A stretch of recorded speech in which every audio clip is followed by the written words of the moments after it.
سنیے، فرمایا تمہارے سامنے نیکوکار اور بدکار برابر نہ ہو، کہ نیک بھی جو ہے وہ اسی انداز میں ہو اور برا بھی، اس کا سلوک بھی تمہارا ایک جیسا ہی ہو۔ ایسا کرنے سے نیکوں کی ہمت پست ہو جائے گی اور خطاکار اور بھی شوخ ہو جائیں گے۔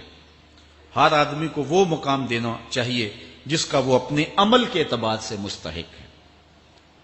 اصل خرابی ہوئی تب ہے ہمارے آراس میں، ہماری محافل نعت میں، ہماری مجالس میں وہ لوگ مہمان خصوصی بنے جن کے پاس دولت زیادہ تھی، چاہے کردار کے لحاظ سے وہ کتنے ہی پست کیوں نہ ہو، اور جن کے پاس دولت نہیں ہے چاہے وہ کردار کے اعتبار سے جتنے مرضی بلند کیوں نہیں ہے، انہیں عزت کی مسند پہ نہیں بٹھایا گیا۔ میں نے اپنی ان آنکھوں سے گجرانوالہ کے ایک اسٹیج پہ دیکھا کہ ایک محفل نعت تھی اور ایک بوڑھا شخص سفید ریش، وہ اسٹیج پہ شوق میں کہ میں نعت خانوں کو قریب سے دیکھوں، وہ آ کے بیٹھ گیا اور منتظمین نے جو ہے وہ سیکورٹی کو حکم دیا اس بابے کو اٹھاؤ اور اس کو جو ہے وہ نیچے کرو۔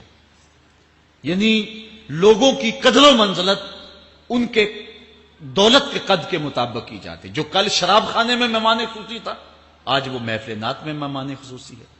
جو جتنا بڑا ڈاکو ہے اتنا ہی بڑا جو ہے وہ عزت پاتا ہے۔ کیوں؟ دین میں تو عزت ان کو ہونی چاہیے جو دیندار۔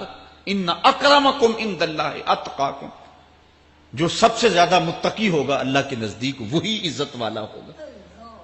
تو ایک بندے کو دنیا میں بھی عزت ہے اور مصلی اور محراب اور جو ہے وہ عرس اور پیر خانے میں بھی اس کو عزت ہے، تو پھر یہ حوصلہ شکنی ہے تقوی والوں کی۔ حضرت مولا کائنات فرماتے ہیں اور خطا کار اور بھی شوخ ہو جائے گا۔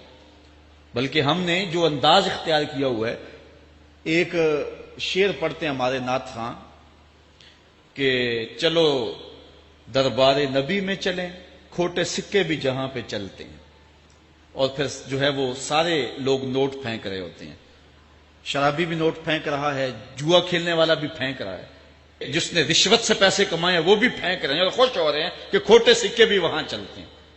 جبکہ ان اللہ طیب ولا یقبل الا الطیب، حدیث میں آتا ہے اللہ فرماتا ہے کہ اللہ طیب ہے اور پاکیزہ کے علاوہ قبول ہی نہیں کرتا۔ من غش فلیس منا، جو ملاوٹ کرے وہ ہم سے نہیں ہے۔ اور یہاں کھوٹے سکے بھی چلائے جا رہے ہیں، اور پھر جتنے بھی کھوٹے سکے ہیں وہ نوٹ پھینک رہے اور ایسے ایسے پھینک رہے ہیں اور خوش ہو رہے ہیں کہ یہ تو کچھ بھی نہیں ہے۔ حرام سے کمائے، حلال طریقے سے کمائے، جس طریقے سے کمائے کوئی فرق نہیں پڑتا۔ نہیں، حضرت مولا کائنات نے زندگی کے گر سکھائے، فرماتے ہیں کہ نیکوکار اور بدکار تمہاری نظروں میں برابر نہ ہو۔ ایسا کرنے سے نیکوں کی ہمت پست ہو جائے گی اور خطاکار اور بھی شوخ اور گناہ میں دلیر ہو جائیں گے۔ ہر آدمی کو وہ مقام دو جو عمل کے اعتبار سے اس کا مقام بنتا ہے۔